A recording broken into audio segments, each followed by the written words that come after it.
여러분 안녕하세요. 쩌닉주부예요. 저는 ETF 장기 투자로 경제적 자유를 꿈꾸는 30대 주부인데요. 차이나 전기차는 정말 변동성은 이런 것이다를 제대로 보여주는 종목인 것 같아요. 심지어 개별 종목이 아닌 ETF인데도 말이죠. 오르락내리락 제대로 하는 롤러코스터 같은 종목인데요. 오늘도 지난 영상에 이어서 이런 롤러코스터 같은 차이나 전기차에 앞으로 어떻게 대응하려고 하는지 이런 부분에 대한 이야기를 나누어 보려고 합니다. 사실 차이나 전기차 주가는 중국 내부만 문제라기보다는 미국의 금리 인상 이슈나 또 러시아 우크라이나 전쟁 등 전 세계 굵직한 이슈들과도 연관되어 있기 때문에 복잡하게 생각하면 정말 한도 끝도 없는데요. 상황이 복잡할 때일수록 오히려 단순하게 핵심적인 부분에만 집중해보는 것도 좋은 것 같아요. 지금의 위기 상황이 중국 전기차 배터리 산업 성장에 있어서 뿌리를 흔들 만한 문제일까? 이걸 봐야 하는데요. 그렇게 봤을 때 지금의 위기는 수요 감소의 문제가 아니라는 거죠. 공장 가동 중단, 원자재 가격 급등 등 다 생산 측면에서 발생한 문제들인데요. 쉽게 말해서 우리가 지금 코로나로 인해서 해외여행을 못 가고 있는 거지 안 가고 있는 게 아니잖아요.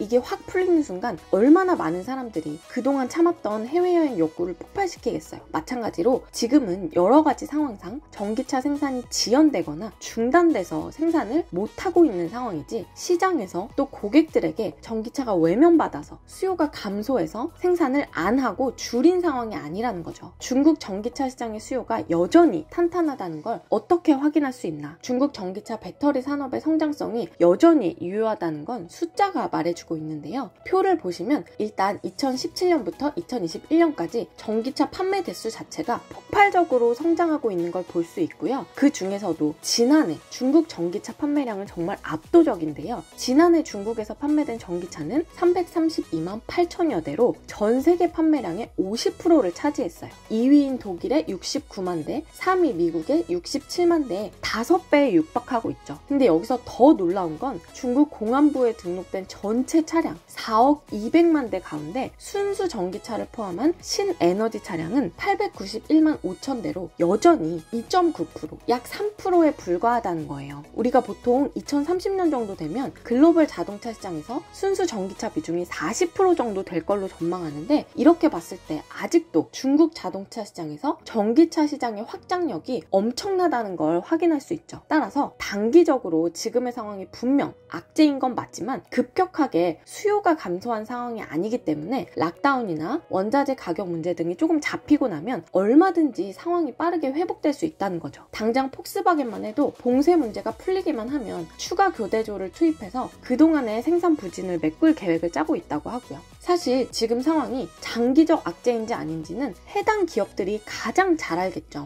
만약에 지금의 문제들로 인해서 앞으로 자기 기업의 운명이 위태로워질 것 같다는 내부적인 결론이 나왔다면 지금 상황에서 추가적인 투자는 꿈도 못 꿀 거예요. 그런데 CATL은 오히려 인도네시아에 제2의 생산 거점을 만들기 위해서 약 60억 달러, 하나로 약 7조 3천억 원을 투자해서 대규모 배터리 공장 설립 및 광산 개발을 할 예정이라고 해요. 인도네시아가 배터리 양극재의 핵심 소재인 니켈의 매장량과 채굴량이 모두 1위이기 때문에 인도네시아 투자를 통해서 안정적인 원재료 수급을 확보해서 가격 경쟁력을 확보하겠다는 전략인 거죠. 또 중국 전기차 시장 점유율 1위인 비아디는 아예 올 3월부터 가솔린, 디젤을 연료로 쓰는 내연기관차 생산을 중단했다고 밝혔어요. 앞으로는 순수 전기차와 석유, 전기 혼합차인 플러그인 하이브리드 차에 집중할 거라는 거죠. 세계 주요 완성차 회사 중에 처음으로 내연기관차와의 완전 결별을 선언한 건데요. 이렇게 주요 두 기업의 행보만 봐도 앞으로 중국 전기차 산업의 탄탄한 성장성과 전망에는 흔들림이 없음을 알 수 있죠. 기업들이 바보가 아닌데 어디까지나 산업에 대한 확고한 믿음이 있기 때문에 이런 행보를 보이는 걸 테니까요. 물론 여러 가지 대내적인 불확실성이 있는 건 사실이고 중국에서 외국 자본들이 빠져나가고 있기도 하고 특히 중국이 러시아의 친화적인 모습을 보일 경우에 미국이 어떻게 나올지 이런 여러 가지 확인해야 할 부분들이 있긴 하지만 이미 많은 악재들이 주가에 반영되지 않았나 하는 생각이 들어서 저는 앞으로 분할 매수로 추매를 해 나갈 생각이에요. 여러분들도 적어도 3년은 절대 쓸 일 없는 여유 자금으로 장기적으로 보고 투자하고 있다면 또 전체 포트폴리오 중에 차이나 전기차에만 너무 몰빵되어 있지 않다면 개인적으로는 50% 이하라면 지금부터는 얼마든지 상황을 계속 지켜보면서 분할 매수를 해 나가도 되지 않을까 생각합니다. 하지만 상황이 불안한 건 건 사실이기 때문에 반드시 분할 매수로 접근해야 한다는 거 잊지 마시고요. 오늘도 여러분들의 현명하고 마음 편한 투자를 응원하고요. 오늘 영상이 도움이 되셨다면 구독, 좋아요로 응원 팍팍 부탁드려요. 안녕!